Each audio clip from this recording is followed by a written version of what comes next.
in a world already drowning in fire and static.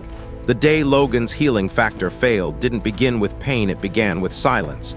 The kind that hangs over abandoned towns when even the dead have stopped pretending to sleep. He'd torn his way through hordes of the infected, ripping rotted jaws from bone, trying to protect what little was left of humanity.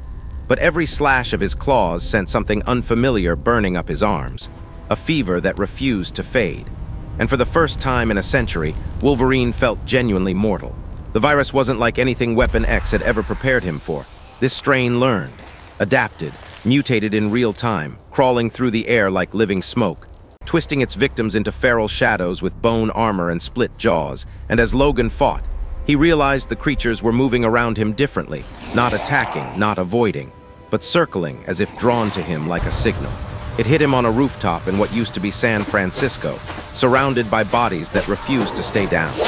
The virus was evolving inside him faster than he could regenerate, turning every cell of his body into a battlefield. And the reason the monsters weren't killing him was because he was the carrier, the beacon, the origin point of the mutation. Memories of every life he'd failed to save crashed over him. Jean, Mariko, Charles' faces he'd sworn he'd never disappoint again. And the brutal truth tore deeper than any zombie bite. He had lost the one thing that kept him from being a danger to the world. With trembling hands, he pushed his adamantium claws out, slower than ever before, metal shaking as if even they knew the choice he was about to make. He staggered toward the Golden Gate Bridge where the last group of survivors waited for him, unaware of the nightmare walking their way.